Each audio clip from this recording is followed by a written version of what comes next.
For today's video, we're talking about Rudy Gobert and the Utah Jazz, and I know a lot of people don't like Rudy Gobert.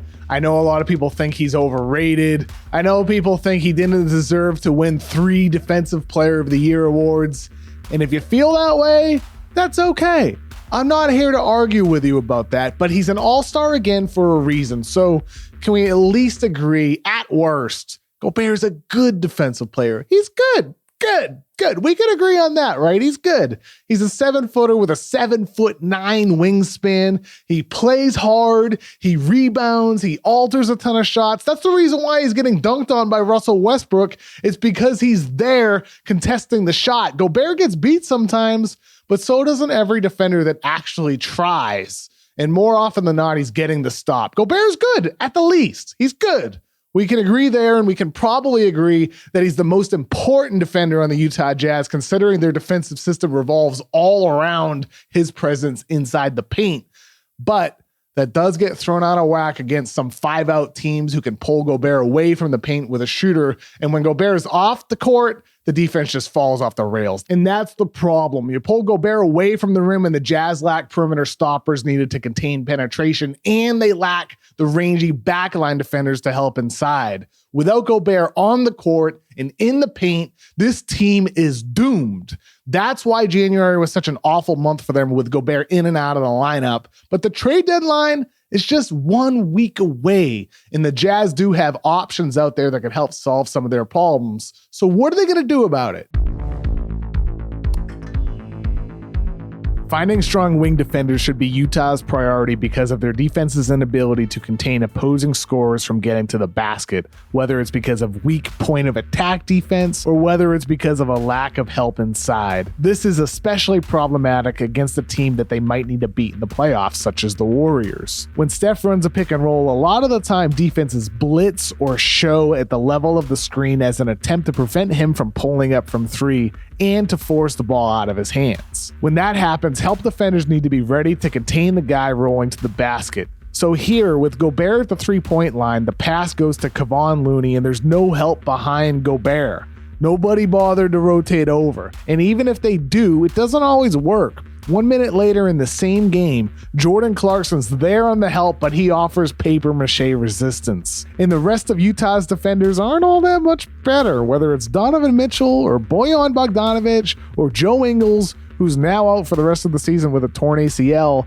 The Jazz need to find more players who can provide Gobert with help that resembles something more like this play by the Timberwolves. Minnesota pressures Steph, and Jaden McDaniels is there inside, showing why he's one of Minnesota's best defenders. In this case with the Hornets, Steph gets rid of the ball to Looney, but Miles Bridges has the strength to slow Looney in his tracks. When a defense is connected, backside rotations will be there in the paint, ready to meet the roller and then rotate back to their own assignments. Finding support for Gobert is a must for the Jazz. The Jazz also need on-ball stoppers, not just off-ball helpers. Mike Conley brings a ton of inspiring effort. He's a tone setter for this group, but he's not a lockdown guy. Royce O'Neal, he's good in the wing, but their second best wing defender on the team is Daniel House, who just signed a 10-day contract. Other guys in the rotation are around average at best, and some of them are just indifferent. The Jazz need to be better than that, especially because they've been trying to play small ball more often, as I discussed in the podcast version of The Void with Nekias Duncan from the Dunker Spot podcast. But as Nekias brought up, finding defensive-oriented players is a tough balancing act for the Jazz because of the team's other needs. Defensively, they wanted to have the option to downsize. It's part of why they brought Rudy Gay in particular, and get Eric Pascal in there so they can be a switchy unit, but that unit is not getting it done. It's been really bad. It's not been good. I like the idea. Yeah, it just hasn't been enough. And so now they do need to move, but I'm kind of curious to see where they go with it exactly, because it's easy to pinpoint, hey, Utah needs perimeter defenders, and it's all right, cool, we all agree. Who are those perimeter defenders that are available on the market? What does Utah have that those teams would want? And that's where I struggle. I floated the question on my timeline a little earlier. It's hey, when are they going to look for a Jordan Clarkson upgrade? And even that's touchy, because it's easy to point out, hey, this the volume that he provides in terms of shot creation is valuable, at least in the regular season. There are also some limitations as a playmaker, and defensively, I don't really have to talk about it because he doesn't either. So it's easy to pinpoint, hey, maybe Clarkson's a guy you move at some point. But even with that, it's like, okay, which team needs a Jordan Clarkson who also has like a 3-and-D wing basically on the cuff? There are no teams with 3-and-D wings on the cuff, but there are options out there. And to the left of the screen are a bunch of players that I think the Jazz should target. Some of them we know are available based off of reporting in recent months. For other players, there have been some rumblings around their potential availability, or others, they should be available for trade, or they should be sleepers that you can target that are off the radar, and maybe it's at least worth a call. We've shown 12 players just now, and there's going to be others as well, from Jeremy Grant to Marcus Morris to Gary Harris. There's a lot of options out there, and Nikias is right, though, because finding the right deal, it's going to be a challenge, and they don't exactly have many young players with tons of valuable. They can't deal a first-round pick until 2026. So for the Jazz, maybe you're looking at something like Ingles, who unfortunately is hurt, and a future first for Eric Gordon. Gordon would provide a ton of scoring, and he's intense defending on the ball. Or maybe it's Bogdanovich and other pieces for somebody like Jeremy Grant. Grant would have to accept the backseat role on offense, but he does have the defense. That would undoubtedly be a major upgrade for this team. And I think for the Jazz, I believe it's worth the investment, because this team is obviously trying to find a way to play small ball for the situations Gobert can't or shouldn't be on the court. And that's something I also discussed with Gibson Piper, who runs the excellent YouTube channel called Half Court Hoops. I said to Gibson how the Jazz should be experimenting more often, like we saw the Bucks do last year. They did a ton of switching all season, and that paid dividends for them in the playoffs. But as Gibson brought up, it's not as easy as it is just to do more experimentation. Here's his response. From the coaching staff's point of view, maybe he went to ownership in last offseason and said, hey, look, we want to play small ball. And the ownership said, cool, here's Rudy Gay. And he's like, well, I don't want that. Like, you know what I mean? Like that could be the solution is, okay, well, I didn't want him. We don't really have a good small ball option. I don't feel comfortable with this. I need to win games. But the ownership said they wanted to try to get a top 2 seed. We don't know what they said there or not. So, you can blame them, but also at the same time, it's like it's a collective. Like the Jazz organization has watched them fail in the past 2 playoffs, and one of the solutions that they need to do was play more small or more skilled in small ball, right? Like they don't have a small ball 5 that they can throw out even for 5 minutes. That Rudy Gay is not a small ball 5. Let's just be honest, right? Like he's too undersized for that role. Right, yeah, right. It's just we're trying to make that happen because that's their current roster construction. So if Quinn Snyder said, look, we want to play small, we got to combat this, well, they sign Whiteside. So clearly they either don't want to, or there's a disconnect between the coaching staff and ownership, which we'll never know. So at the end of the day, their roster currently isn't constructed to play in small ball 5. They're going to live with what they have. And even an in-season trade probably will not fix that problem. When people talk about Utah, like I think their concerns or their criticisms in some ways are fair because of what we've seen happen to them in the past. Can you describe what the Clippers did do to muck up the Jazz offense last season? And with the way Utah has evolved their system, is there any reason to feel increased optimism about their chances to defeat a defense like that? Because for Utah this year, it might not be the Clippers that you have to get through. It might have to be Golden State and Draymond Green and their defense, which is on an even higher level. So is there any thoughts you have on that, Gibson? Yeah, so the Clippers, get talked about, they switched. They didn't always switch. Sometimes they play Zubac in the secondary Gobert minutes to try to match that and keep big on big. Because coaches freak out about rebounding. Like, it's just natural. Like every NBA, high school, it doesn't matter. We always are concerned about rebounding the ball, especially defensive rebounding.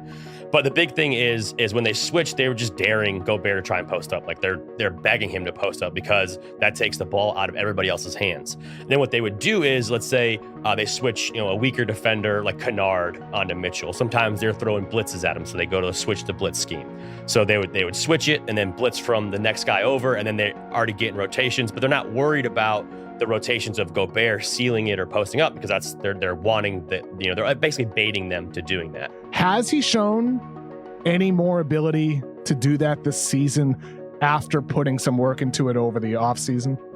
Not really. I mean, if we're just being honest, the problem he has is when he gets the ball, if he's not like sealed low, as if he gets a switch and he looks to basically sit in the paint and catch and finish, it's really not very good. And the one thing he has improved on is if he gets the ball like around the free throw line or like outside the restricted area, he's able to find kickouts to threes a little bit better.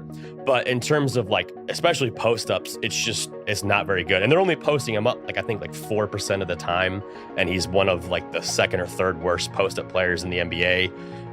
And so the biggest thing is, if you're going to post up Gobert on a switch, the idea is to have him duck in, right? So it's a quick catch and finish versus having him make a post move. It's just something that hasn't really ever improved. It hasn't improved. And even though Gobert shoots well over 70% when he doesn't dribble, he shoots around 50% when he does at least once, which is bad for centers. Over the past 3 seasons, Gobert has made 52% of his shots within 8 feet of the rim after dribbling at least once, according to Second Spectrum tracking data. Andre Drummond has the lowest field goal percentage of this group, but Gobert's right there near journeymen like Tristan Thompson and Enes Kanter Freedom, and he's nowhere near the league's best, such as Joel Embiid, or even near DeAndre Ayton and Jonas Valanciunas. He needs to make progress in this category. It's not all on Gobert, though, if teams go small and dare him to score. Other guys need to step up, and that starts on defense. There's also an element of luck here, too, which Ben Taylor from Thinking Basketball brought up to me in our conversation on the Void podcast. Terrence Mann scoring shooting 91 points. What did he shoot? 70% from 3?